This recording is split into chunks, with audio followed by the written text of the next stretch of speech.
Good evening sa inyo pong lahat. Okay, tonight we're going to have this very special vlog because this is really once in a lifetime opportunity na magkakasama kaming tatlo. As you may know, this is KaPayag in America and they are here right now in Houston, right here at my very own apartment. That's the reason that I am at the center hosting for my two good friends. But I'd like you to realize that this is the vlog of my friend, Esther Yvonne Medrano. I am Maida Bagkat, and here is my sister-in-law. So first off, welcome to our sharing of experiences as J1 teachers here in the United States of America. Hi! So, if this vlog interests you, we will be talking about our experiences, our journey, ano yung mga paghihirap na dinaanan namin. So, if this topic interests you, so please stay tuned. Okay, introduction na ta. Okay. Right, before anything else, we would like to introduce ourselves. So, let us have our host talk first about herself and sino ba siya? Sino ka ba, friend? Okay. Hello guys, hello mga kapayag. So, my name is Esther Yvonne Medrano. I am a physics teacher at the same time science teacher in the Philippines and I've been teaching for 14 years. I am recently teaching right now at Calor Saginaw High School. Right, that's so cool. And my sister-in-law here. Hi everyone! Hola! Buenos dias! Buenos dias, Filipinas! By the way, for those who don't know me yet, I am Lourdes Loren, but You can call I am, my friends often call me Lottie. Lottie or Lot or Balot. Pero if Balot na nga, ni grabe na ako dyan ka-close. So, I am a science teacher here at Garden K8 in Dallas, Texas. With my experience in the Philippines, I have been a teacher for 10 years. 3 years in a private school and 7 years with the Department of Education. So, that's it. I have 4 kids and my husband is her brother. So that's it. Again, I'm Lutlot. Okay, nice one. As you may see, this is just a family thing. But anyways, before we go further, my name is Maria Maida Loren Bagkat, and I am a teacher right now, teaching pre-cal and advanced qualitative reasoning here in Houston, Texas, for 12th graders. But I have experienced teaching in the Philippines for like, in aggregate, first teaching experience was like 5 years, and then after that 11, so 16 years of experience in dep ed. And then sometime in 2019, that's when my best friend and I started the journey. But naantala siya because we were like faced with the challenges of the pandemic, and then we resumed applying to the program sometime in March of 2022. All right, or April, something like that. April 4, if I can remember it right, 2022. Kaya andito kami ngayon. So, yeah. Ano ba yung hugot namin? Bakit kami nag-apply? Bakit kami nandito ngayon? Okay, so let me start off with, una kasi, yung realities of life sa Philippines is that generally naman talaga our salary is, with a growing family like mine, the salary is not enough, and burnt out na din siguro with a lot of things, and a lot of challenges. Tapos nakita namin that there was this one teacher in a neighboring town na nakapunta dito. So she was really the inspiration. And then I remember that time, Sir Evan was saying, Maria, Maida, we have to apply kay, this Miss Cuartero had applied, and so the rest was sisters. So it was sometime in December of 2019 when that happened. And so February of 2020 or January of 2020, that's when we started to pursue the dream. And yun na nga, talagang nag-ano kami, um, we did the processing, yung pupunta kami ng Cebu and Cebu. everything. Yeah. And then we realized, oh, hindi namin kaya, it's not our cup of tea, na gumastos ng ganun. Mhm. And then, pandemic came, na-unsya mi Napo- lahat. And so, yeah, that's why we are here pursuing that dream. So, yung inspiration talaga of why we're coming here is because ang daming paghihirap na naranasan namin with DepEd. And we've seen this opportunity as the way out. Yeah. How about you, Lot? Ano ba yung naging inspiration mo to apply for the big dream? My biggest inspiration, actually, it was building a house in the Philippines, because if you would like to build a house na comfortable yung family mo, like me, I have 4 kids, 3 boys and a girl, so definitely I would need a bigger house. My salary could not, I would not be able to It's realize not my enough, dream yeah. if I would just be earning the salary that I was earning in the Philippines. So if ever I would be able to build that house, that would be from loans. So actually, loan na, tapos nag-reloan. So I already saw it as a cycle. As a So loop I would want to get out of the that cycle. cycle. And I cannot do it if I'm just in the Philippines. So that was my greatest inspiration of why I am here. But since andito na ako, probably na change na ulit because I would want to bring my family here. So yun, So, yun yung mga biggest nagiging- why mo. Oo, yun yung mga biggest why ko. Why I really applied here How about to be a teacher you, here. madam? Ano naman yung naging inspirasyon mo? Okay, inspiration also is my family. Mm. Because that was the moment when my eldest son asked me, Ma, kaya ni mo ako patunghaon sa college like Ateneo, mga universities sa UAP? So that was the question. And then I told my husband, kaya ka nato pa kung nanhirata? So that was the time na I asked and requested my husband, since palagi na siyang tinatawagan ng company niya na bumalik sa Saudi, because my husband has been working for 12 years sa Saudi, then 2 years sa Dubai, and then same pa rin.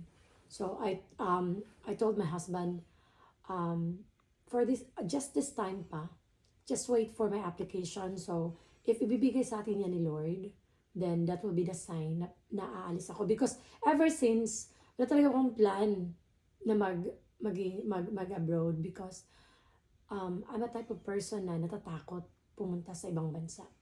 So, yun yung naging inspirasyon ko. Anong legacy ang mabibigay ko sa aking family para makuha nila at ma-experience nila ang mga bagay na hindi nila experience, ay na hindi ko na-experience during my time. So, yun. And I want also to help my family, my big family, financially. So, yun yung nakita kong rason and inspiration. Yeah, that's so good, no? So, makikita natin that our inspirations were drawn with our, alam mo yun, with our dreams na may provide natin for our family.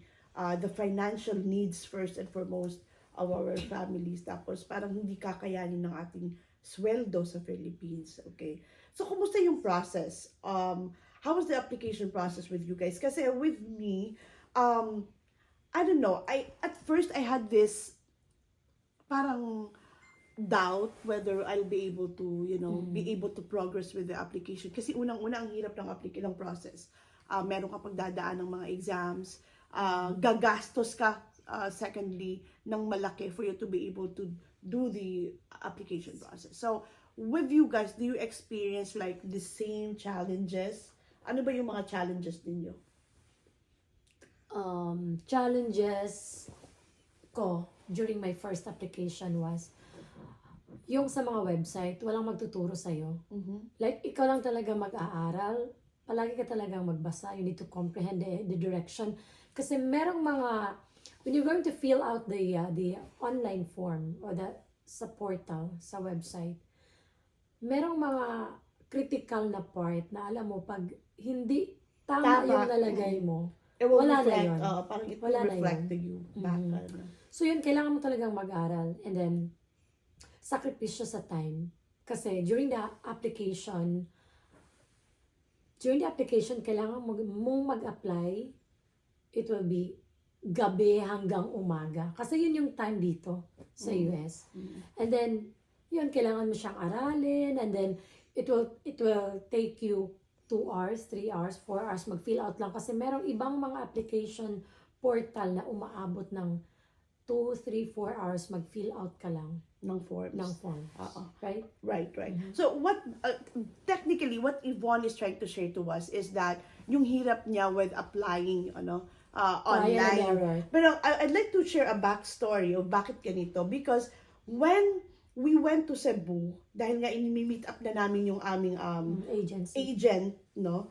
Then we had to like pay for our hotel, kain, yung mga lahat ng And ano mo then, yun. meron tayong exam. And then we had our exam. And then after that, we were informed that we had to share expenses. Medyo malaki-laki yung expenses. So, pagbalik namin ng Surigao that time, we were like talking whether kakayanin ba ng mga bulsa Financial, namin yung finances. And then that time, di pa nagsisimula ng pandemic, no? And then we were like discussing about borrowing money, loaning, kung ano mga pwedeng pagkakitaan ng pera. Tsaka yung sa crafting sa mga yung mga papers, ganun pa. Tapos, technical. Tapos ngayon, nung nasa kaligitnaan na kami ng application, mga between February, Kailangan. I came to had a research, no? Nag-research ako kung ano itong J1, ano yung mga qualifications, paano yung mga requirements. Doon na parang na-open yung mind ko, like, hey, ganito pala yung mga requirements. So doon medyo nag-start na, nag-umpisa na yung struggle mo kasi you have to craft your own resume. Ano ba yung format? Walang mag-guide pa sa'yo, no? Ano yung formatting? Would our resume here in the Philippines be okay sa formatting ng mga resume din nila dito sa Amerika? So, yung ganon. And then, yung mga papers, like for example, yung kailangan mo ng tawag dito, ng mga referral. Tapos, alam naman namin na we don't want to share yet to the public, especially sa mga katrabaho namin, na we are trying to apply. So, paano ngayon yung mga documents na ganon? And then, I realized, dahil nga sa isang vlogger, shout out kay Miss Alisa Gisado. Talagang siya ang nagsisimula pa lang siya noon, na pina-follow ko na siya lahat. Doon ako nag-decide, sabi ko kay Yvonne, we have to do direct hiring kasi ganito lang yung na-spend niya. And then everyone was saying, no, doon naman tayo nag-start na kay agent, ayoko i-mention yung name, doon naman tayo nag-start, let it be na doon na nga. So parang sabi ko, okay, sis, yung friend ko is gonna in-honor ko naman yon. So that's the time na nag-agree kami. Pero at the same time, doubtful ako. Talagang pinray ko yon, talagang pinagdasal ko yon na, Lord, guide us, ano ba magiging action namin, whether to go direct hiring and spend nothing or to go this route and spend a lot of money. Sorry. So, so when we were like, ando na nga, nagpa-process na kami, hindi naman kayo matuloy-tuloy, nakapag-borrow na kami ng money because laging may lockdown. So that was the start. Kasi kung talagang pinush natin yon, magkakaroon kami ng dobleng problema. Nag-borrow pa kami ng money. Tapos nasend pa natin lahat ng mga original documents. Yung lahat ng mga natin documents sa, pala namin, nasend pa namin doon Sa sa agent sa New York. Sa Mhm. Delaware, oo. And then, So, by sobrang gastos din yun sa tiwar natin kasi original lahat yun. So, buti na lang, doon lang kami gumastos. Otherwise, kung talagang nagpurso kami with the FCE, with lahat. everything, Diyos ko, laki ng gastos namin na mauuwi sa wala. Kasi, nung June 24, which is my birthday, lumabas yung order ni Donald Trump na lahat ng mga visa canceled. So, sabi ko, Lord, eto yung answer. This is your gift to me. Bakit pinakancel yung lahat ng visa during my birthday? So, eto ay maliwanag na tawag dito na pag papahiwatig na, hey, this year is not for you. Buti na lang kasi after that 2 years na pandemic. So yun ang parang nagiging Trial and application error. process namin na talagang pagkahirap-hirap dahil pandemic yung time na yon. Mhm. Then after that naman, parang naging ano rin siya, naging daan din siya para talagang aralin namin lahat.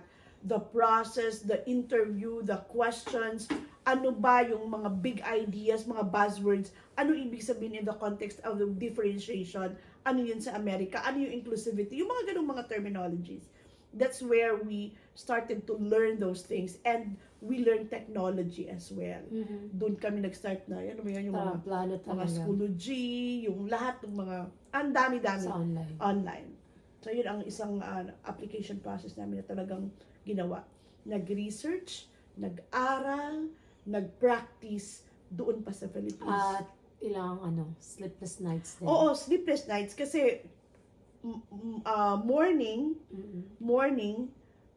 Trabaho. naka-duty kayo, nagtatrabaho kayo, stapling, manufacturing ng papel, printing, kung ano nung mga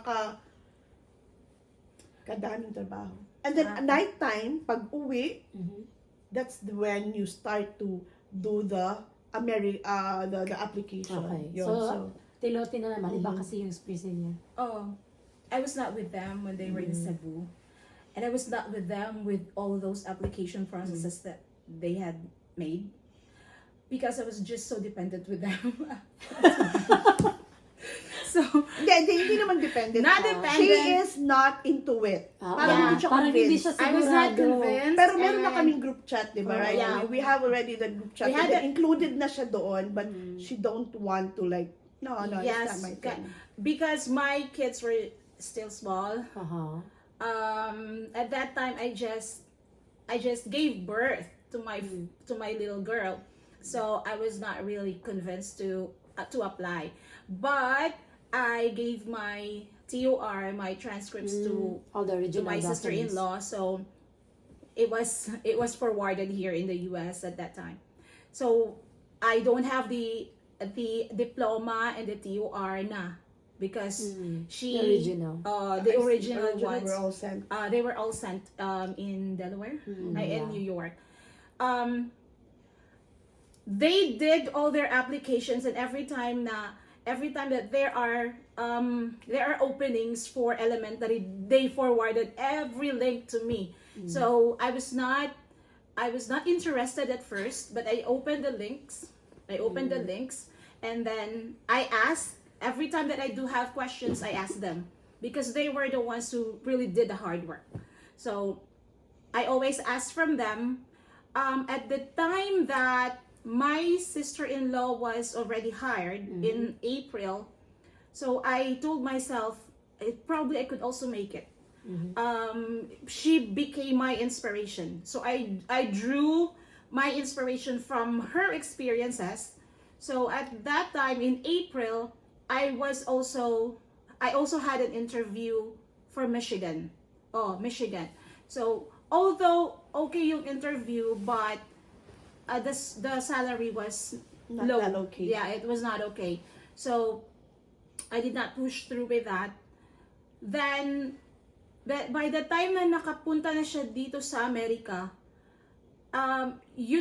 it's like parang Mas na-inspired siya. mas na-inspire ako and I really need to work hard because I have these goals for my family. So that was the time na nag-start ako to read. To read. To read and read and read. So every research. time I have questions, I also ask them. And then they forwarded me everything. And then nagbabasa lang talaga ako and I read. Dun pa ako nag-study with the process. I'd like to insert dun sa reading kasi ang daming group chat ngayon na makikita natin sa Facebook. In fact, myself, I joined with a lot of group chat, FB groups, FB pages on J1 visa. Tapos marami doon nagtatanong like, ano ba yung process? Ano ba yung, alam nyo, it's easy to ask at ang dali lang makakuha ng sagot. Pero yung aralin mo yung isang bagay, kasi pag inaral mo, alam mo, ang bilis mong i-connect lahat no? Ano itong G1, ano ba ito, yung in and out, yung nuts and bolts of the processes itself. Inaral ko talaga yon. Inaral talaga namin yon. So, tapos inintindi ko kung ano yung magiging struggle namin, which is yun na nga, una, preparation of documents. Dapat paunti-unti mo yung kinukuha kasi pag hindi mo yung kinuha kaagad, Take time. it will take time. At the same Yeah, time, that's what happened. Oo. That is what happened to me. tapos gagastos ka ng malaki kasi pag nandiyan na yung job offer, katulad ng nangyari sa Expedite akin, lahat. ini-expedite ko na lahat. Imagine mo, nag-submit ako ng alam mo na yung ng resume sa isang foundation April 4. Na-interview ako April 10 ba yun? April 10, no? And then I got the offer April 23. Birthday ko, 23 sa Amerika, America, 24 naman sa Philippines. So, within that span of 3 weeks, nakuha ko yung application ko. I mean, yung job offer ko. And wala akong papel, wala akong passport, wala akong FCE. Kaya parang naging eye-opener yun sa agency na before sila mag-interview, kailangan may FCE na. Kasi parang ako yung guinea pig nila eh. Nakita nilang, it will be creating a problem pag wala pa yung mga FCE. So yun ang isang process ko talaga na parang struggle ko talaga yung mga documents ko na not ready, especially yung passport ko and yung passport ko. Kaya nahirapan ako dun. Muntikan na akong i-decline. Talagang sinabihan na ako na, sinabihan ka na. you are not anymore part of this program. We would like to decline you. Talagang dinecline na ako. Pero talagang umiyak ako kasi kinabukasan darating na.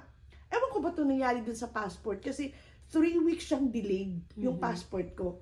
Tapos bukas pa darating from Manila to Butuan dahil nga nagkaroon ng parang aberya doon sa courier, no? Sa courier services. Parang nag-change sila ng courier service from some service to another service. So apektado lahat ng process, national 'yon.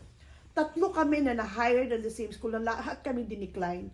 Pero ako sabi ko, bukas na andun na yung passport ko, pupuntahan ko ng Surigao. So, from Cantilan to Butuan City, like, we will have to travel 5 hours. Pagpunta ko doon, habang nasa linya ako, and I'm trying to convince them that, hey, I got the passport. Kahit wala pa yung passport ko, they were trying to decline me. Every second, every minute, iba-iba yung communication na nangyayari sa phone ko. At hindi ko ma-imagine ko yung feeling na yung isa, yung visa sponsor sila sabihan, okay ka pa, tanggap ka pa. Pero yung school district sila sabihan na ako na hindi na, wala ka na sa roster. Tapos yung isa ko namang contact sa agency, sinasabihan naman ako na wala pa kaming desisyon. So sabi ko, ano ba talaga? And then nasa linya ako, about to take my passport. Sabi ko, Lord, ibigay mo to sa akin, hindi ko alam anong gagawin. Basta iiyak, matutuwa, habang nasa linya ako. Ang parang feeling ko, yun ang pinakamahabang minuto ng buhay ko na every second, iba yung nangyayari. Tapos, kasi talaga, ay grabe, sa application, nandyan talaga yung sinasabi nilang roller coaster na emotion na hindi mo talaga. And hindi ko makalimutan ng time na yun is 11 o'clock, nakuha ko na yung passport. Sinend ko kaagad yun, in-scan ko and all. Sabi ko, hey, I have 11 requirements done for you. Kasi ang ginawa ko, habang dinidecline nila ako, lahat ng mga requirements doon, fill up ko na. Talagang pinaprocess ko na para pagdating ng passport, yun na lang isasubmit ko. Lahat ng mga decline nila na mga emails, hindi ko yun reply. Sabi ko, hindi ako magre-reply dyan. Kahit na sinabihan na lang ako na hindi ka natanggap, hindi ako magre-reply dyan. Sabi ko, Lord, ikaw magmamanifest. Habang imposible lang lahat, sabi ko, Lord, ikaw magmanifest dito.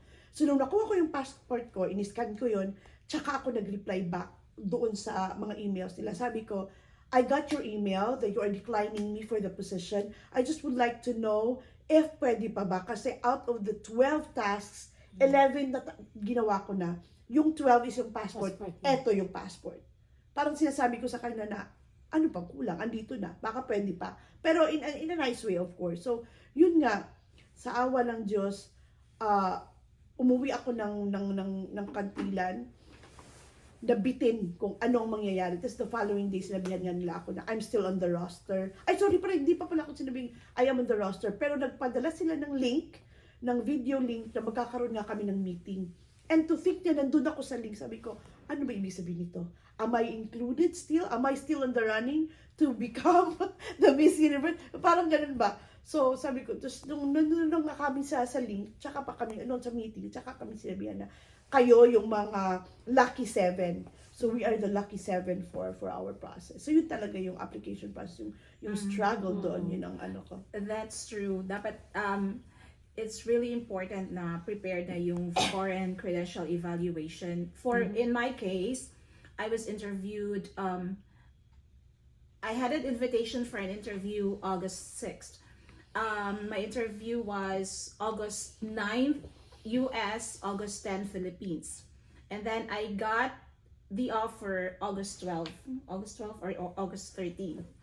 Ang bilis, no? So, Parang 1 month so, or 3 days lang. but my struggle was I did not have the foreign credential evaluation. I have the passport, but I don't have the foreign credential. It was just easy. Supposedly, it was really so easy.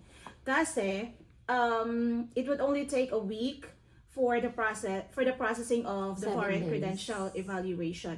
However, ang process kasi with IFCS na credential evaluation agency was yung school ko, which is St. Michael College, magsisend ng documents, yes, ng TOR or ng the soft copy of my TOR to the evaluation agency. However, ang ginamit na email was Yahoo. Yahoo. So it was declined because it should be ano pa? Gmail. It should be the official email of the school.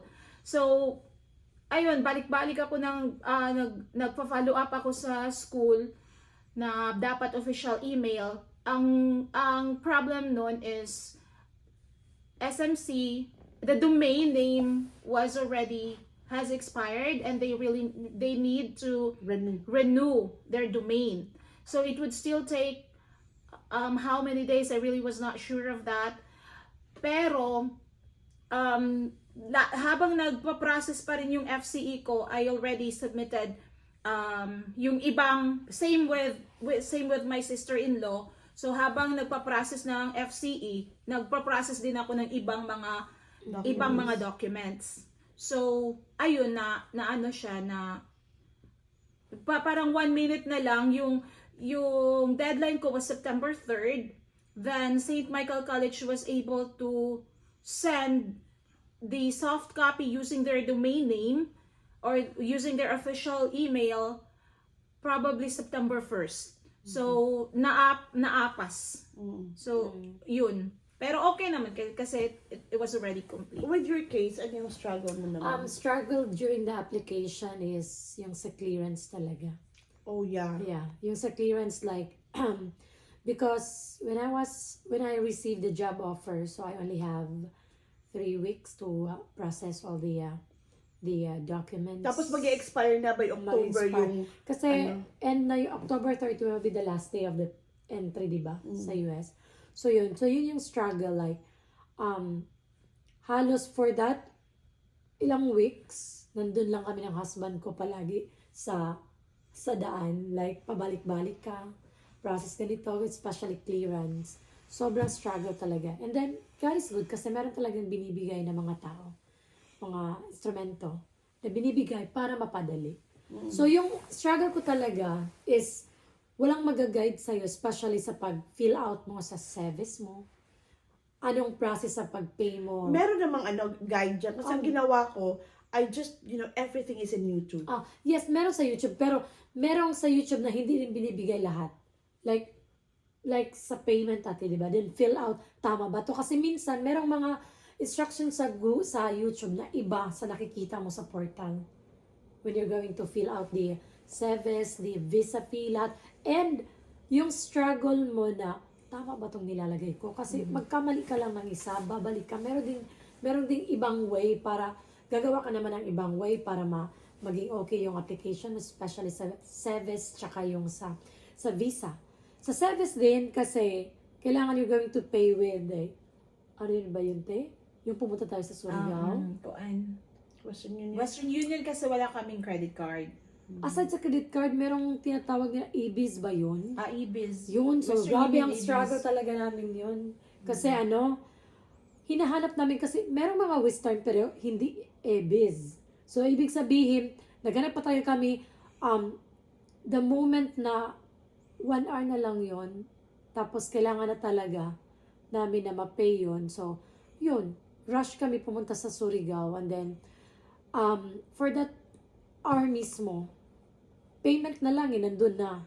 Pero, hindi talaga kasi, hindi okay yung signal. So, nangyari, natulog kami ng husband ko doon.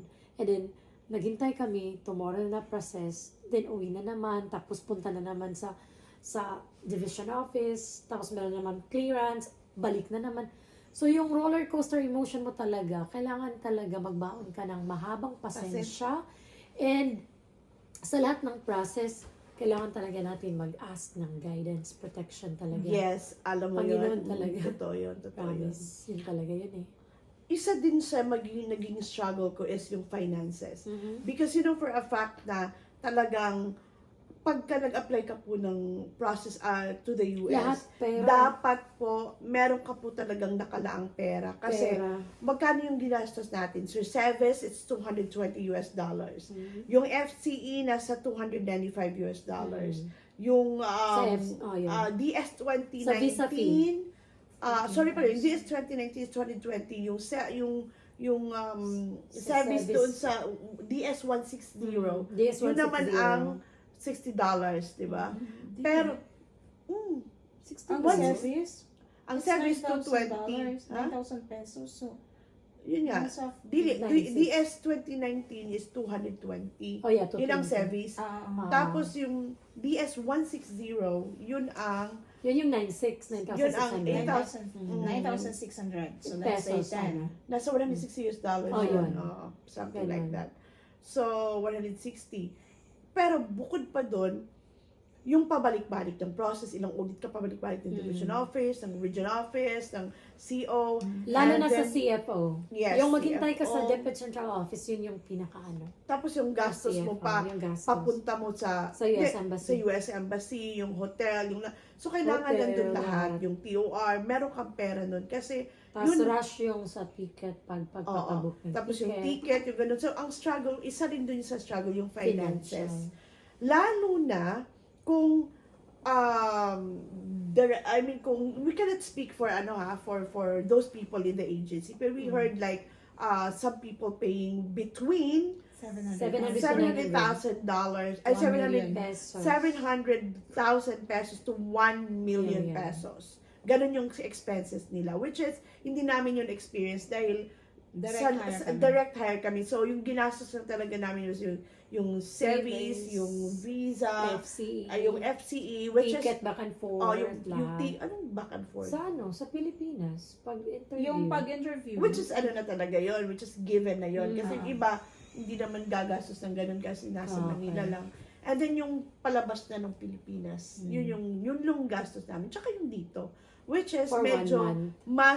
mas di hamak naman na mas affordable kumpara dun sa mga nag-agency. No, kasi we didn't pay for our HRC sponsor. I mean for our sponsor. We didn't even pay for our yung agency. Hindi rin tayo nagbayad dun. So, yun ang isa sa mga Pero nevertheless, mag-prepare pa rin kasi kailangan talaga yung pera. Mga siguro nasa 200 to 300,000 pagka direct, right? Ganun. Ganun ang talaga. Ganun Pero sa talaga. amin ng husband ko, dalawa kasi kami. So yung talaga namin na pera is mga 1.1, ganun.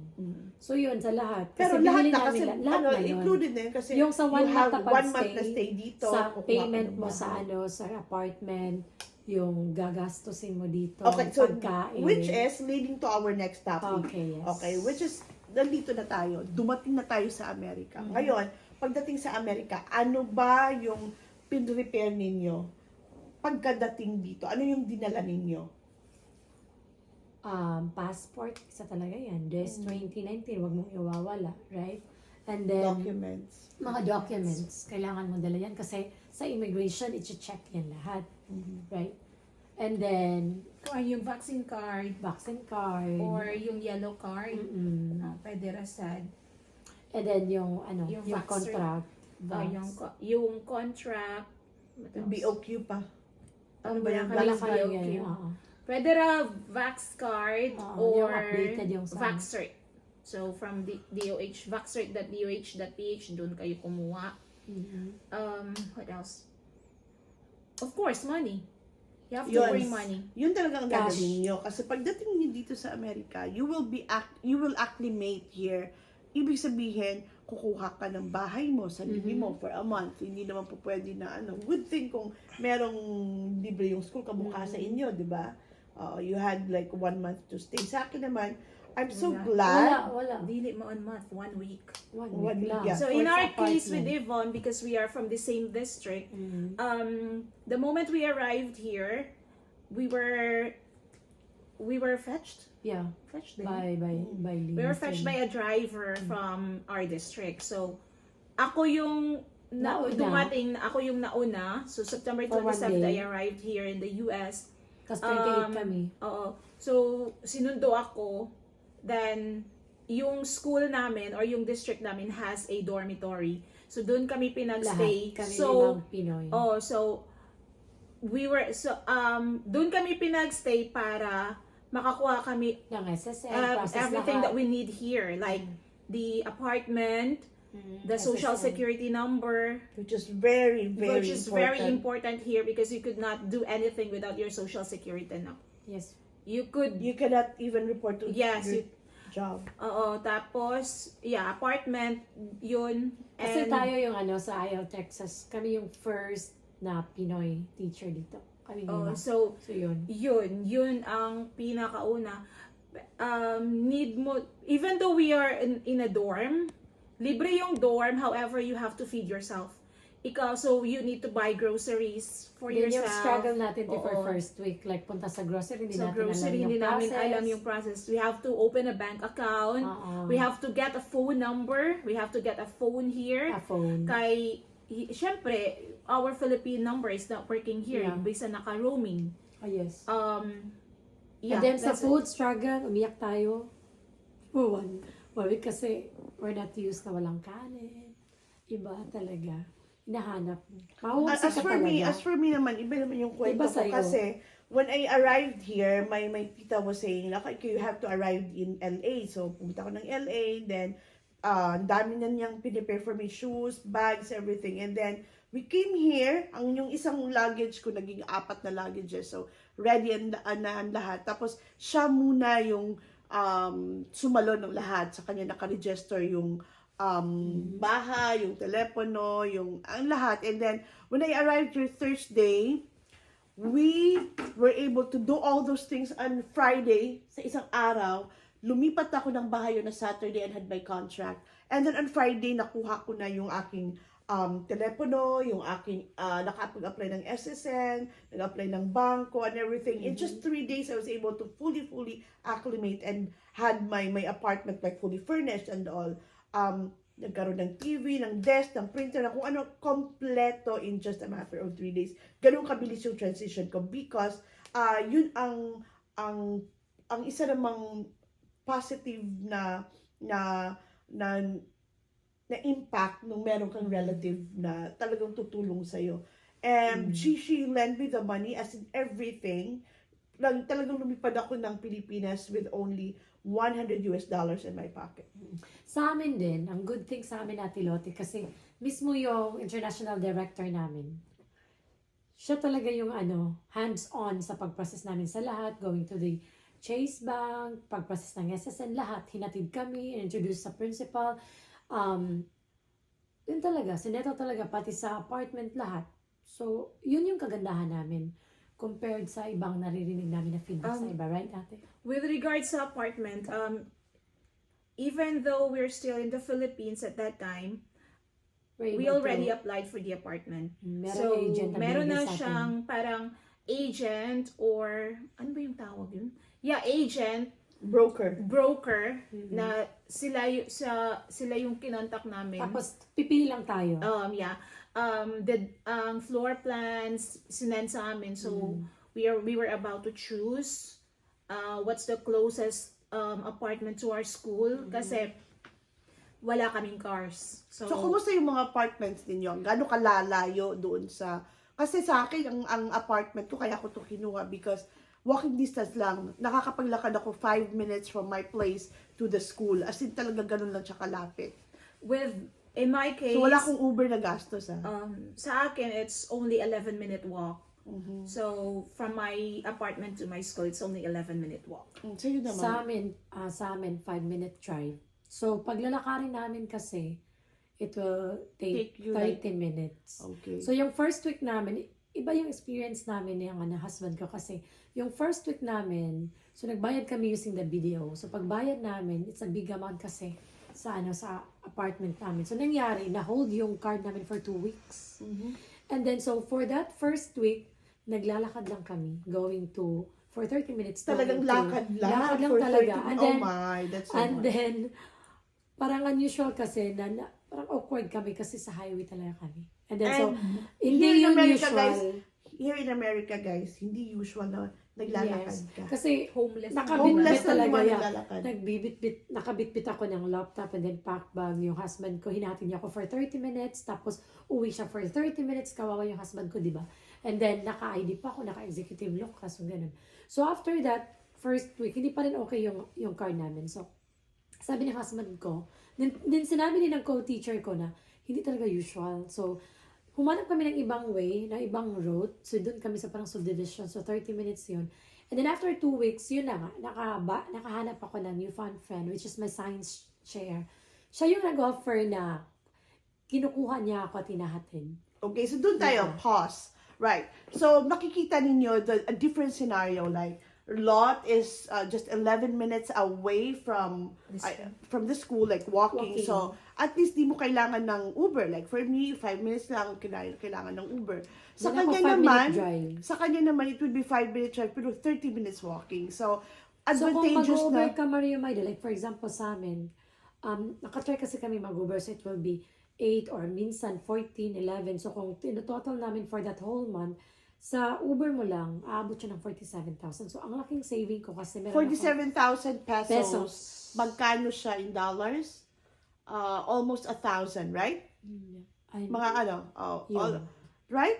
Parang mga $800, Yun. right? So, yun ang nakaganda kasi kaya ako kumuha talaga ng apartment na malapit kasi I don't drive. I don't know how to drive even. So, I'm not even planning to like learn driving in the next couple of months. So talagang naka-program na Lord, bigyan mo ako ng bahay, Lord, please, na malapit lang talaga sa school. Good thing nakakuha ako. Ano yung positivity nito? Una, you don't need someone to like drive you off or you don't need a driver, you don't need a car para makapunta. And ang laking savings din, guys. Sa amin din, yun na yung pinakamalapit sa lahat ng apartment. And the Yeah, good yun. thing is that good thing sa kanila kasi nagkaroon sila ng kaibigan na like me, nagkaroon din ako ng kaibigan na talagang Meron hatid talagang sundo. ibibigay. Ganon. Yun, ganito, marami kang amazing na ma-realize dito. Oh, how amazing and how great God. Kasi sa lahat ng problema, sa lahat talaga ng pumapasok everyday, kasi hindi mo yun mapipredict talaga. Yun, so maraming binibigay na instrumento si God. Instrumento, okay. Let's proceed with, okay, andito na tayo, we had those challenges, kumuha ng bahay, ng telepono, ng SSN and all. So, punta naman tayo dun sa schools. Okay, nandun na tayo sa school. Kumusta yung welcome? Kumusta yung pakikitungo ng mga tao sa'yo, ng mga estudyante, ng mga teachers? So, ang dami nun, no? Let's start off with training muna. Kumusta yung pakikitungo nila sa iyo and the support na binigay nila sa inyo when you joined the school. Okay. So in my case, same with Yvonne, since we started in the second cycle, late na kami kasi September 27. We had her. So we really did not have the formal training. Same the formal training that she has. Pero they assured us that we will have their support. So I have my instructional coach. So siya yung nagsusupport sa akin yung mga yung Skyward, yung resources, yung lesson planning, paano gagawin, tapos and also we have this science, kasi science ako, science 8. I was really vocal that I did not have an experience with 8 grades. So marami yung support sa akin kasi nga I did not have the experience sa middle school. Kasi elementary nga ako sa Philippines. So, yung mismo yung supervisor for science, he would really come to my class para sumuporta. Like, every resources, sinishare niya yung mga strategies, sinishare niya kung paano, because he was once a science teacher, so parang andun talaga yung lahat ng support na need mo to do your class, to do your lessons. Sa support system ko naman din, I had my one-day orientation. So, paano gagamitin yung Skyward, lahat ng platform. And then for that one day, as in overload information talaga. Kasi di mo talaga yun makukuha lahat. Hindi talaga kaya. And then, second day ko, meron akong 5 teachers. So, nag-observe lang ako ano yung process nila, tapos anong ginagamit sa district. Kasi dito, sa district namin, nag-start sa warm-up, then merong I do, we do, you do, and then exit ticket na align sa LO. So, sa atin kasi melt yun yung mga code. Pero dito, tawag sa amin sa IO Texas, text yun. So, Hindi from the naman yung text. text talaga yun. Yung six. Yeah, text. So, yun. Ina-align doon, then simplified yung LO, then yung exit ticket will be aligned with Texas, education, Yeah. knowledge. Ano ba yun? so, yung parang melt yun sa Philippines. Okay. Yun. No, So, for me ganun. naman, sorry. Mm. For the support system na natanggap ko, very structured. Hindi ka tulad ng sa inyo na one day lang. Sa akin talaga, 2 weeks emerge into the system. Like, ano ba ang school? Ano yung technology na ginagamit? Paano yung structure ng content? Sino yung mga bosses ninyo? Talagang from lahat ng information talagang binigay sa akin. So, I had a very good support Kasi from admin, from dumating ka training. dito. Kasi ni-require talaga sa amin that, kaya ako dinecline na, nung naalala niyo yung kwento ko na declined na ako kasi hindi na raw ako aabot sa cut-off date. I should be here July 22. So, kung hindi ako makaka-provide ng date, ng documents, hindi na ako makakarating. In fact, late akong dumating. Dumating ako nung July 29 when they were already like doing the SSN and everything like that. And then August 1 started ng training. August 1 to August 14, something like that. Kaya ka talaga nagmamadali ako kasi talaga kailangan ko mag-join ng August 1 to August 14 dahil nga need talaga nila na you are ready for day 1. So talagang inorient ako from paano i-play yung PowerPoint, yung projector, yung mga ganon-ganon. And then, kinonect ako sa system, nilagyan ng email. Talagang, integrate na nila kaagad ako.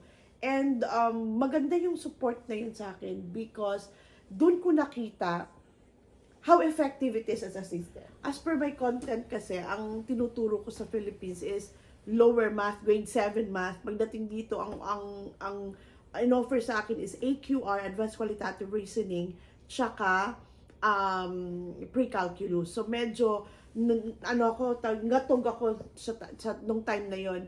Pero, alam nyo kinaganda doon because pagka bigay sa akin nung ituturo ko, the unit plan is there, prepared. The lesson plan is there, prepared.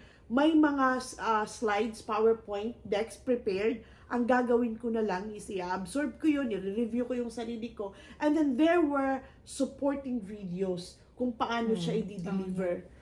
Tapos ipiprint na lang. Ang style kasi dito is ipiprint mo yung kanilang parang kung sa atin parang learning exemplar. Tapos habang nagdi-discuss ka, yung mga bata nandun nakatingin din doon sa ano mo. Tapos tuturo mo sila, okay, annotate, ganito, ganyan. So parang hindi ka pwedeng mag-teach nang wala lang mga bata na copy. Student simulation packet. Student simulation packet ang tawag doon. So, yun ang medyo na talagang very impressed ako. Very impressed ako that time. Kasi lahat ng mga resources mo ready na for you. Diba? Okay. Oo.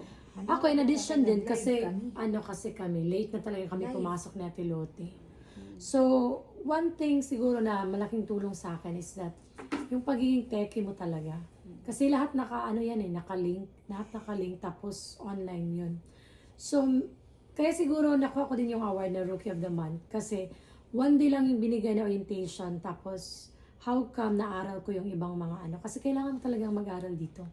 Kailangan mo mag-aral. So, good thing din kasi meron akong science chair na sobrang supportive sa akin. So, siguro lang, nakatulong sa akin is, kailangan talaga open-minded ka. And then, humingi ka talaga ng tulong. Yes. Like, ask. This is the keyword talaga. Ask. So, marami ako. I have my notebook na umaabot ako ng 21 questions. Like, ini-explore ko kasi yung system. Tapos, iba-ibang platform. So, nililista ko yung mga tanong ko. Tapos, meron akong na-encounter, sinusulat ko. So, pag kasi meron dito ang PLC, and then meron, dalawang training for a week. So, yun. And then, grade level, PLC. Meron din tinatawag na science, convention with the science chair and the rest of the science teachers. So, tinatanong ko. Lahat yun, hindi ako nahiya. Tinatanong ko. Then, the next time, sabi ko, bigyan mo lang ako. Sabi ko sarili ko, bigyan mo lang sarili mo, ilang months, kaya mo yan. Exactly. At sinasabi ko talaga, di pwede talaga na kasi kailangan mo mag-deliver kasi kami yung mga first Pinoy dito. Kasi meron kaming mga plano na kailangan din ma-experience ng ibang co-Filipino teachers namin sa Philippines. Kailangan nila ma-experience kung ano ang na-experience namin dito. Yun. Yes, yun talaga yun. And then, so from the support nung unang araw, let's go naman dun sa ano yung vibe nyo dun sa administration na nagbigay sa inyo ng support.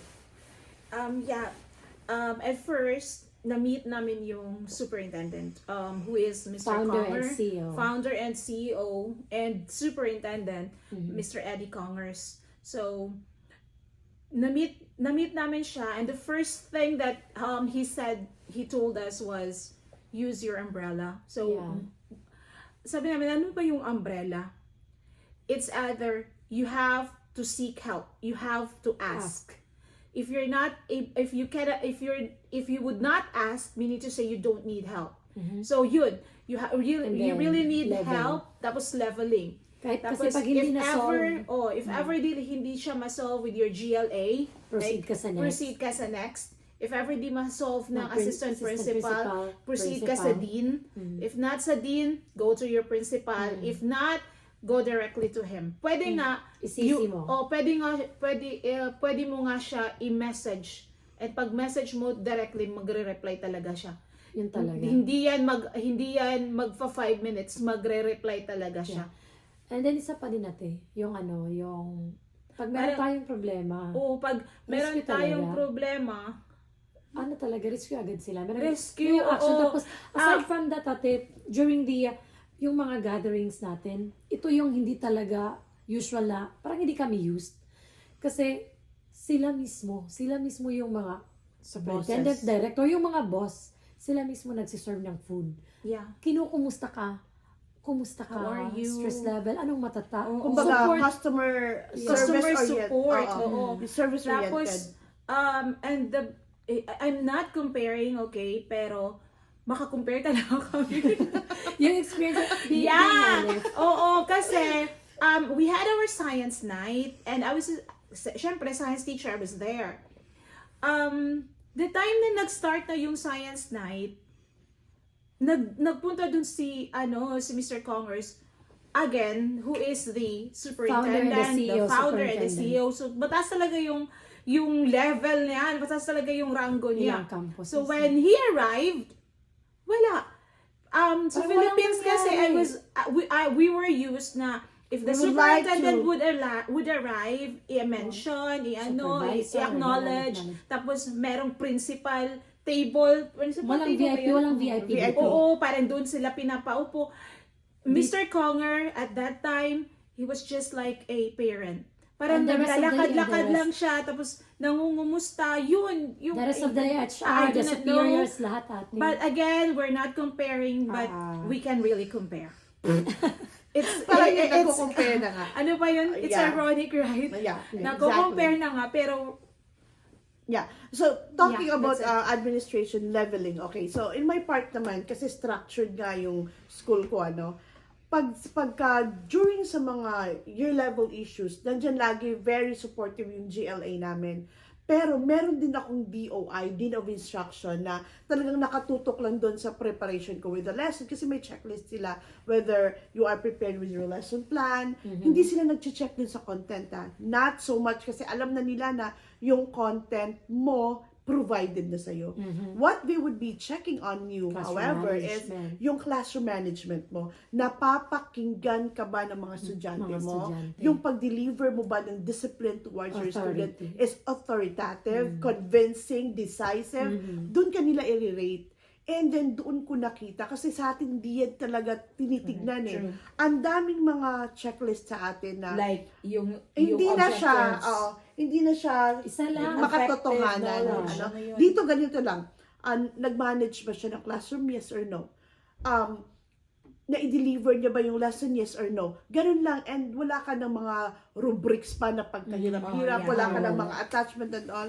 Tapos, pagka hindi kaya, doon na level ng DOI, i-elevate yung support sa iyo. Okay, kung kailangan mo ba ng training na personalized sa iyo, like, kasi sa akin yun ang nangyari. Wala nang problema sa aking content, wala. Doon na lang sa mga management. Classroom Alam mo yun, yung Yung sa kanila, pinakamahirap.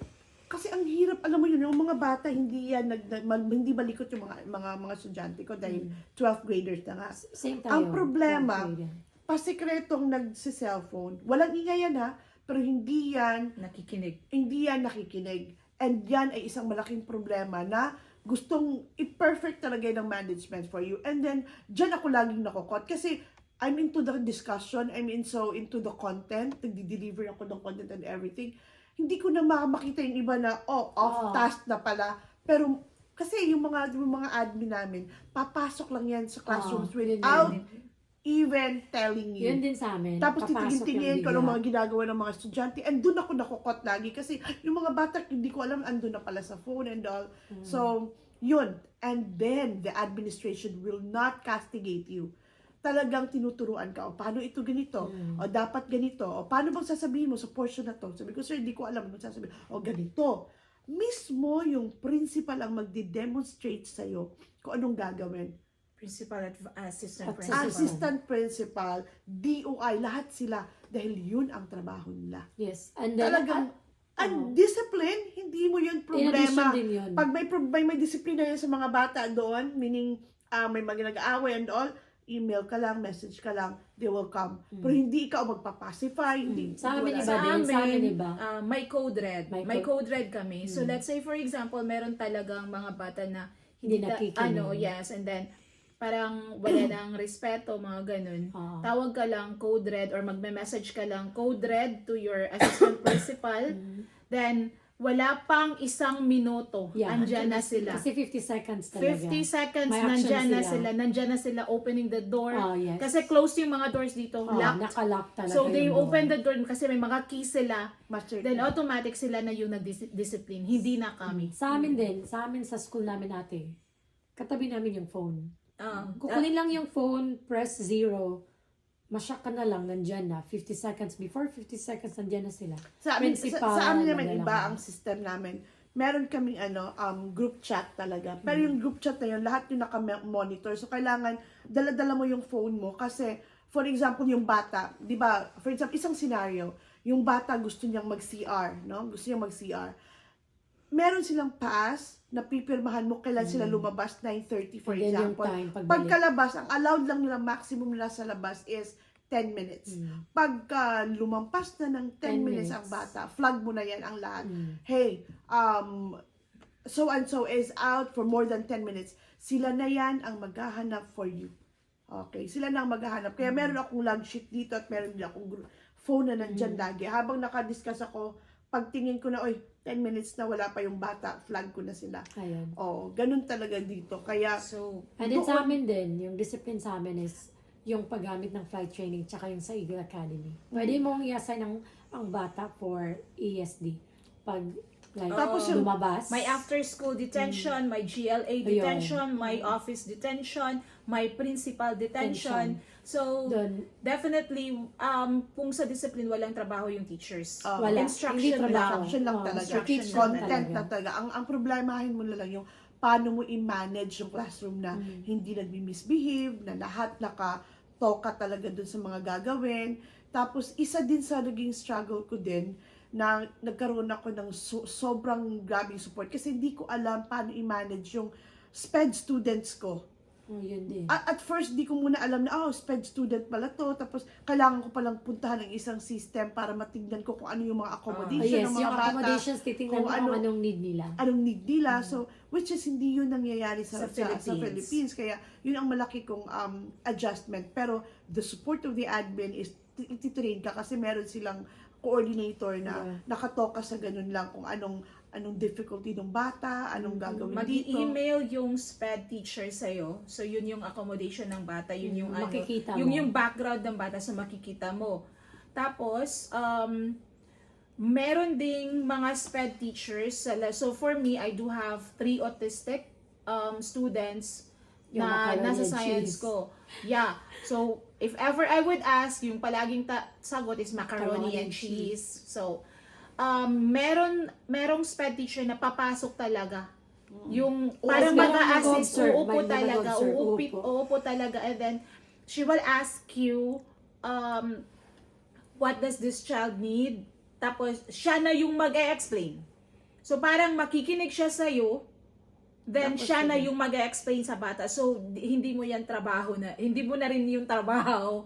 Siya na yung bahala mag-explain, siya na yung bahala magpapa-answer sa bata.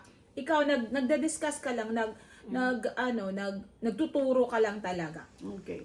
And then, okay, wrap up na natin to, Okay. no? So, with that experience for like, gano'n na kayo katagal dito? 2 months. 2 months. Ako naman is 4 months na, no? Because I was here July, 2 months. August, September, October, November. So, 4 months na ako on the way to 4 months. Ngayon, ano yung positive na experience nyo dito sa whole journey nyo na to? For me, still the support of the school, yung mga administrator. Because last week, before this break, I had a review with the students. Tapos, pumasok yung assistant principal. So, syempre, I had this feeling na parang sa Pilipinas pa rin, na parang natatakot ka, parang nape-pressure ka that someone is listening to you. So, yung positive lang doon is after ng Bibigyan ka. observation, Observation. lumabas din siya, tapos naka-receive ka ng email, thank you for letting me observe you during your class. Tapos yun, lahat. And then proficient yung ko kasi may leveling, parang yung number 1, tapos developing, tapos proficient, tapos accomplished, tapos ano pa yung number 5? Advanced. So nasa proficient ako, so nasa tunga. Sa gitna. Nasa gitna. So, and then doon sabi niya, if you need help, you email us. Yun lang. Ako naman yung very notable experience is na kasi kung tatanungin ako if it's worth the experience, It is. it is very much worth the experience. Una, yung sweldo, ang tito na sweldo in Is a a year, year. in a year sa Philippines Is 1 month here. just less than a month. Less na naman. Less than a month. Less than a month. Okay, so ang 1 month sweldo namin is kukuha is a sweldo of 1 year and 3 months sa So, Philippines. sabihin na natin yung 15 years in service mo. Sa'yo, kasi mataas yung sweldo mo. Di. Sa akin. Basta, parang ganon, no? Roughly, you had, Para you had sa that. akin is, yung tito ko na sweldo, kasi tito ako sa Philippines. Tito din naman ako. Tito ako sa Philippines, teacher 2, dito is 1 month na sweldo ko. For 1 year sa Philippines na tito ko na sweldo, 1 month ko lang here. So, in ibig the sabihin, US. if we're going to quantify it, is that every year, okay, Nasa-save mo. every year na sweldo mo dito, nakita mo dito, is worth 12 years. Tama ba? No, not 12 years. every year, 12 years of work sa Service sa Philippines. Philippines. Again, 1 year dito is equivalent to 12 years in the Philippines na trabaho. Meaning, ang 5 years mo na trabaho dito is worth of 60 years of service in the Philippines. So, yung tanong, meron bang naka-experience sa inyo ng 60 years in service? Wala. Kasi bakit ko ganon? Kasi laging ang daming tanong, maybe nakakarinig kayo ng tanong na, worth it ba na iwan ko yung aking very stable job dito sa Philippines? Yes, ang sagot is yes. Kasi even your service, kahit magtrabaho ka dyan ng 60 years ka munang magtrabaho dyan sa Philippines bago mo makuha yung sweldo dito na good for 5 years. And not just that, it's the experience itself. Mm-hmm. Living in the It's a first way of world living country is talaga. totally different living in the third world country. So Yun. yung experience na nandito ka sa United States of America, which was just a dream for me, seeing Disney movies, seeing movies na sa America yung setting. And then you're living that dream. And you're living that dream. So And then secondly, yung learning curve. Yung Ang dami, Every lahat, day is a new learning. lahat ng natutunan ko sa Philippines, like the strategy, how to teach, anong sasabihin. you have to unlearn it. Yeah. Unlearn it, girl. Kasi Unlearn. parang, hindi Like, yun. you could start from scratch talaga. It's True. it's different. Tapos, And then, directed ka talaga. Like, ano ba yung sasabihin mo? Usually Yeah. kasi tayo, okay, get one sheet of paper, we'll answer this. No, dito hindi. Dapat lagi naka-formula ng Tapos, isa pa yan. MPVT. MPVT, ano yung ibig sabihin ng MPVT is movement, position, and then voice, and then time. Like, okay, voice, get your time. And then, paper. ano din yan, yung isa talaga ate, yung Para- instruction natin, iba minsan yung language na ginagamit natin pagdating dito sa Yun yan, sabihin instruction na niya. MPVT na lang sinasabi. Kasi sa atin, okay, get one sheet of paper, we'll have a test. Ganon. Dito is, okay, class, I'll give you a minute to complete all these activities. First, get your activity sheet. Secondly, write your name. Thirdly, you will do it silently. May ganun clear Dito, instructions talaga. And All then, clear. it will just be, you are given a minute to complete. Any questions? Tapos may timer. That's my timer. Any questions? Is the instruction clear? Okay, do it now. Tapos bibigyan mo na sila ng 1 minute. Ganun sa atin kasi, ma'am, ano yun? Ma'am, ano yun? Kasi magulo mismo yung instructions natin. Yung instructions. Dito ko yung na-unlearn. In-unlearn ko lahat yun kasi dito kailangan lagi kang naka-MPVT. MPVT. Sa akin naman is, with voice level 0, answer answer page 1 of your packet. Tapos, yun, with voice level 0, in your, answer page 1 of your packet. Parang ganun. MPVT nga Oo. yan. Movement, Sa amin kasi movement, is voice position, level 0. voice, time. Oo. MPVT Yung yan. voice level 0, it's really silence. total silence talaga. Voice level 1 with your seatmate, and voice level 3, that's for the group. MPVT nga yung formula na yan. Yan ang lagi ko tayong pinapractice. Movement, position, seated ba sila in groups, gano'n. Tapos voice, volume 0, volume 1, 2, silently, are they seated with technology, without technology, and type. Lagi mo na yung minamap out. Kasi pag hindi ka nakapa-MPVT, yung mga estudyante magkakagulo lagi. Laging. So that is what happened, what is happening sa so yung mga klase natin sa school. So sa Philippines. Oo. So ang kinalabasan is laging nagagalit yung teacher, so na-stress. So probably ang need talaga natin sa sistema with our Stress to educational manage. system is training. So so training talaga, training. Tapos doon sa content tayo. Ang nakaganda dito kasi lahat kami dito sanay kami ng multitask. I mean, we've shared a lot of tasks sa Philippines, nag-CI coordinator, nag-dance coordinator, kung ano-ano coordinatorship. Like, ang dami-daming ginagawa bukod pa dun sa teaching. Nung dumating kami dito, we were kind of shocked kasi sabi namin, true, ito lang talaga trabaho natin, magtuturo lang tayo, wala nang iba. Kasi, content-wise, hindi ka na magle-lesson plan. Katulad ng ginagawa sa atin na 6 preparation, 4 preparation. Dito, kahit mag 10 preparations, hindi ka magle-lesson plan. Nandyan na lahat. Given na lahat. So, Ano lang, ang i-revise laking mo lang. alwan.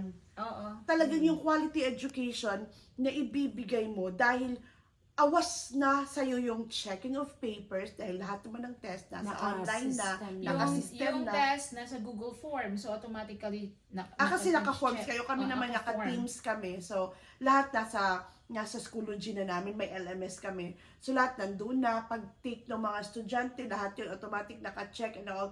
So, lahat ng paperworks, yun ang kumakain ng oras natin. And I guess, yan ang Mag-check pinaka... naman. If ever you have like paperwork, dun ka nag-check manually. Pero kung mga test talaga, mga quizzes, Google Form lang. Tapos. Yun. So, kumbaga, sa paperworks lang, no, kung maiaalis yun sa teachers, yung paperworks na magawa ng Focus paraan, lang sana. ang lahat ng teachers sa Philippines magkakaroon ng laking alwan, laking gaan. And nandito, walang extracurricular activities. Wala. Hindi yun ina-encourage kasi learning is learning. Hindi na wala na yung mga cheche-boreching kung Wala ano-ano. extracurricular. Merong mga like Pero Spanish minimal. heritage o Oo, mga ganun, minimal. pero Once a it's- year. hindi siya pareho sa atin na Oo. may contest ng ganito, kailangan Wala. mag-present ng ganito. Kumakain It's ng totally oras. different. Opo. Learning talaga. And then isa pa, yung honoring of time. Pumapasok kami ng 8:30, lumalabas ng alas 4. Pagkalabas mo 4:01, wala nang iistorbong mga email, wala nang mga true. instructions, wala nang... It's your time. They really Saturday, respect your privacy. Hindi yung time. time, rest. yung rest. So Saturdays and Sundays wala ka talagang marireceive na emails or messages. Ngayon break namin for 1 week. Kahit 9 days, isang 9 message, wala talaga kaming marireceive because they respect you. And You ano, have to rest. at saka ano rin, yung oras talagang minamanage ka na nila na ganito ang gagawin for the week kasi And then bago yung planning mag-break, is for the whole week. oh, For the whole year. bago mag-break, wala ka nang gagawin. Kaya yung contact hours mo, tapusin mo yung trabaho mo, then after that, wala na silang pakialam sa'yo. Yeah. Which is, ang laking alwan, my God, katulad ngayon, pa-vlog-vlog na lang tayo kasi wala man kaming reports. Tsaka isa pa, hindi kami ang gumagawa ng reports. Yes. Admin ang gumagawa ng reports. Silang nag-a-analyze, right? Oo. Yung, I don't know if you're pulling your data from BI, ano ba tawag doon? Skyward at saka Yung analytics, student, BI analytics. Merong isa sa amin nakalimutan ko. Project Ed. Oh, sa project. So, yun. So, ibig sabihin, in total talaga, task, trabaho, sweldo, learning curve, experience, lahat talaga dito, so far, naman. Tsaka yung sinasabi nila na gumagastos ka naman dyan. Of course. Oo. So, of course, kumakain Gastos tayo talaga. Gastos talaga. Pero ang tanong, magkano ba ang net mo sa Philippines compare dito? Kasi ang net ko dito, ay naku, hindi ko nasasabihin. Kasi sa Philippines, wala akong net. Okay. Ako rin. Lahat na lang sa mga London Bridge is falling down. Nagiging loop. Oh, so Kaya- parang cycle na siya. So, if ever nakapayad na ko ng 1 year, ayun, reloan agad.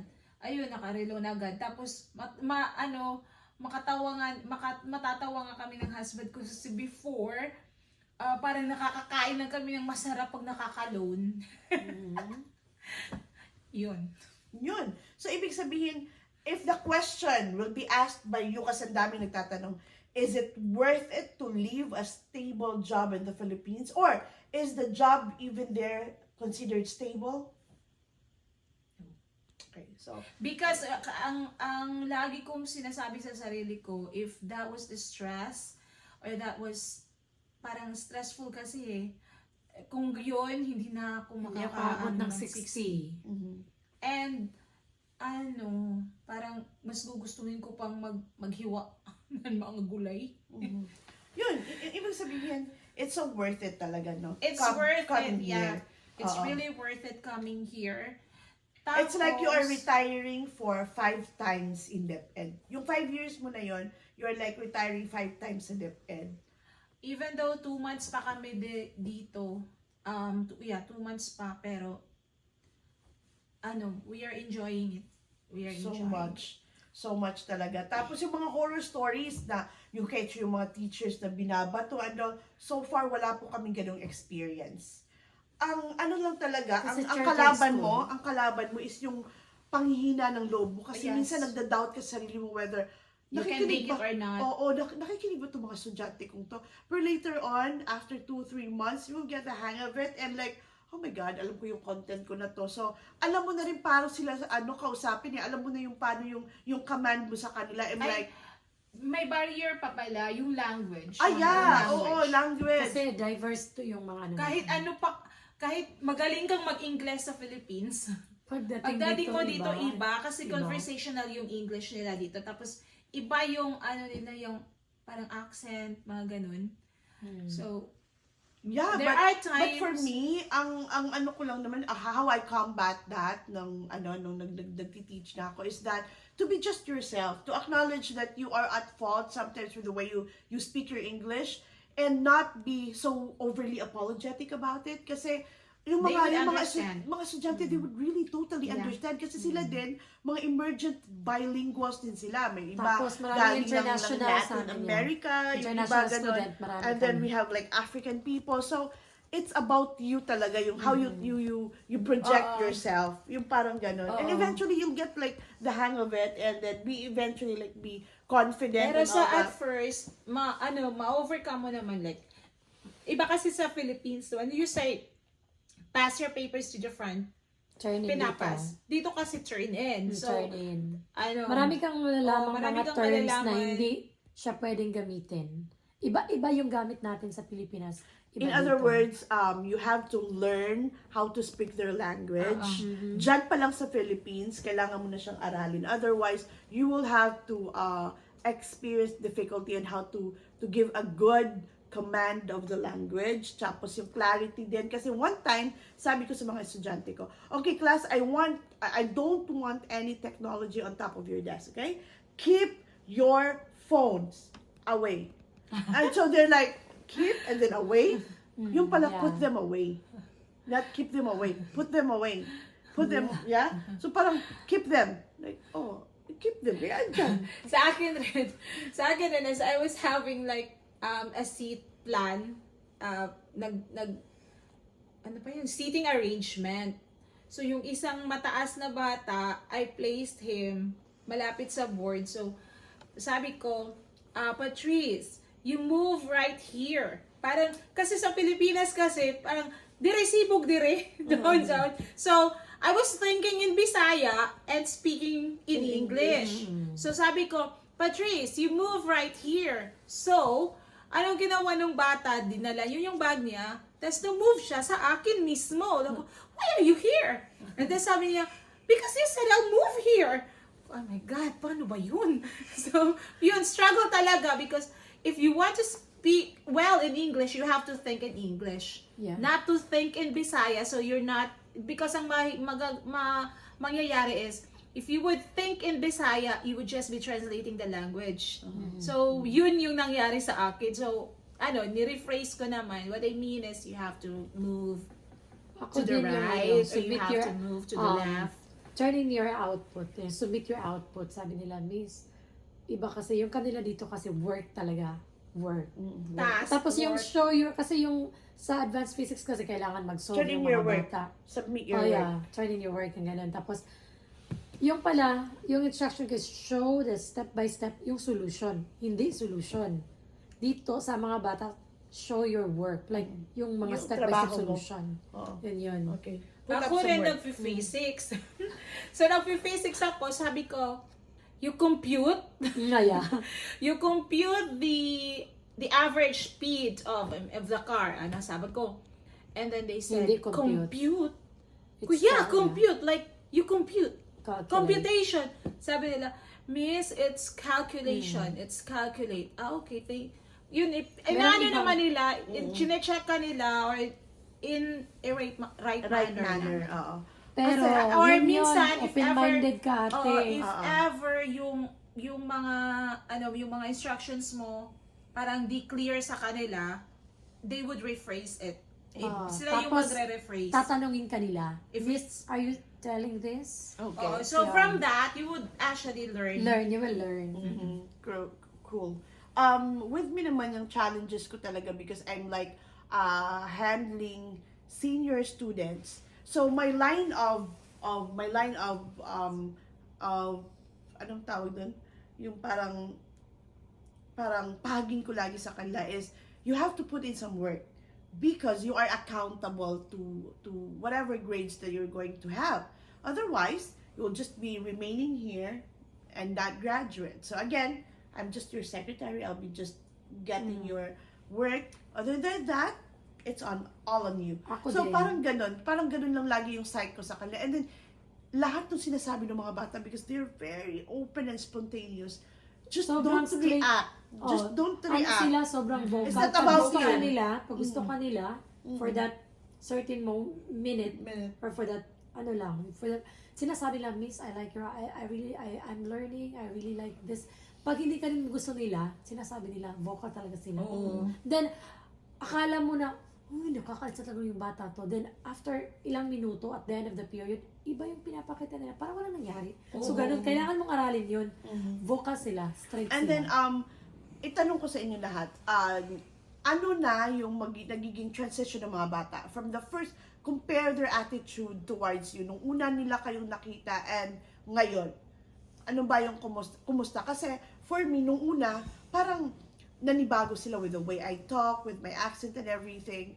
Tapos parang indifferent pa sila. Pero ngayon, inseparable yung mga bata mo. Miss, we're really looking forward to like having the subject, favorite teacher ka namin and all that. Kasi yung pinapakita mong care sa kanila, kahit binabastos ka at time, parang nakikita mo yung mga smirk, yung mga ganun, Yun yung mga first, ganun nila, yun na yun. mga expressions. Later on, as they come to know you, na talagang sincere ka naman sa pagtuturo and everything, they will come to love you. And kahit may mga mistakes ka ganun, alam mo yun, nakukonsider nilang, okay, wala lang yun, negligible lang naman yun.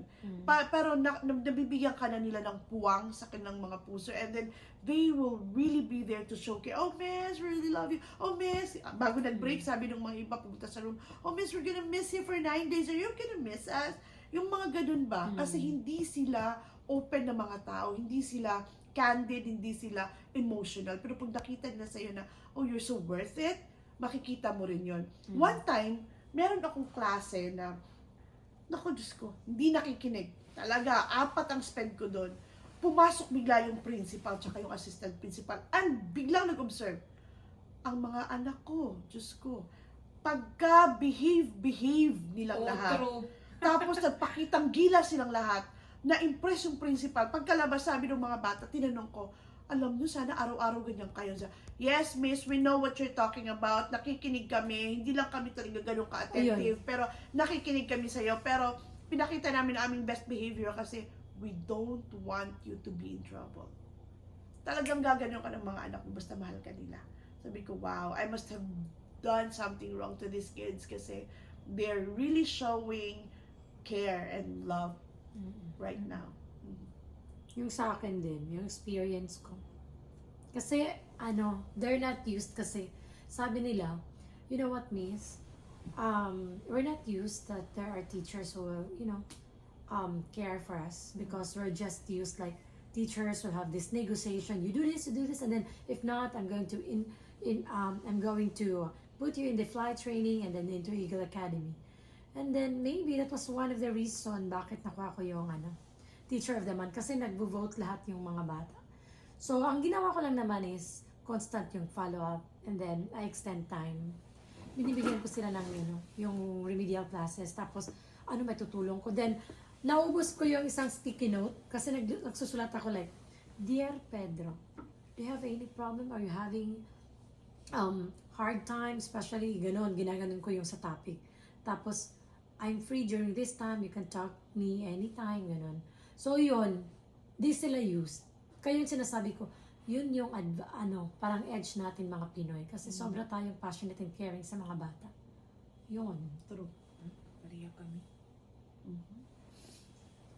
Oh, yun. In my case, same naman sa ila, pero there was really a time na nag-discuss and this 4 kids, tatlo lang pala, 4. They were 4, tapos lagi na lang silang tawa ng tawa, pero I know na hindi ako yung pinagtatawa na nila. Kasi I'm handling middle school, so may mga crush na sila, may mga parang nagigigil, mga ganun-ganun. So, at first, sinabihan ko muna kasi nakaka-distract na ng klase. Pero patuloy pa rin. So, anong ginawa ko? Parang binigyan ko ng reflective essay, pero they refused to get that reflective essay. So, parang nagalit ako, pero hindi ko mailabas yung galit ko. What I did, nag-email ako sa GLA ko, sa grade level chair. So, yun, parang disciplinary kasi yun, kasi they refused to get the reflective essay. So, ko dun is, yung parent nagtatanong. Kasi yung isang bata, ayaw talaga niyang magsulat ng reflective essay. So, pagka morning, ako yung tumawag sa parent kasi may note yung parent na please call me with this number. Doon. Tinawagan ko, tapos nag-explain lang naman, nagtatanong if I have rules na ganito. So, sabi ko, yes, I have. Tapos sabi niya, parang nagtatanong lang siya, clear lang niya yung mga rules mo sa school o sa room mo, sa subject mo. Tapos sabi ko, yes, I do have. Tapos parang I made it clear yung lahat ng rules ko sa science class ko. Tapos sabi niya, thank you for explaining it to me because yun daw yung i-deal niya sa anak niya. So, parang ganun. Pero akala ko, I thought na yung bang na magdumot, ano ba yung tawag sa Tagalog? May hatred. May hatred yung bata sa akin. So, in the morning, sabi ko, Karigan, how are you? Parang ganun lang, how are you? Good morning. Sabi niya, I'm okay, Miss Loren. Pagka next day, siya na talaga yung tumatawag, Miss Loren, how are you? Parang ganun ko, okay ra ni sila. Huwag na ako man si tagkuhan pinaagi sa parents, pero masyakrakan ko kay pagka next na morning, Miss Loren, how are you? Tapos, Miss Loren, I like this topic. Yung daw time na ayaw nila kasi ayaw nila ng math. And physics is really math. So, ayaw nila, kaya ganun. So, parang, yun yung talaga yung mga bata dito. Okay. Pero ang kuan lang nimo is, dili ka permi mag-isog. Dili ko pareha sa Philippines sa permi ko mag-isog. We will come to wrap it up because it's like very long already as a vlog. So, if there is one message you would like to share to everybody with your experience, and sa lahat ng mga teachers na nakikinig ngayon sa atin, nanonood, what would be your message to them? If this is really your dream, then you follow your dream. Yes. Work hard for this dream. So, yun lang. For you? Same also. Kung gusto niyo ng legacy para sa family niyo. So, try niyo. And then, so it's about family. It's about you. Kasi kung gusto mo rin i-improve yung sarili mo. And then, thirdly is, if you want to go out of a system that you feel like you want to experience something new, then this is it. So, again, we would like to say that if is the experience worth it? Oh my God, it's so worth it. Again, thank you very much for keeping us company. This has been your teacher vloggers right here in America. My name is Maria Maida Loren Bangka. And my name is Teacher Yvonne. My name is Lourdes. And we're saying bye. Thank Till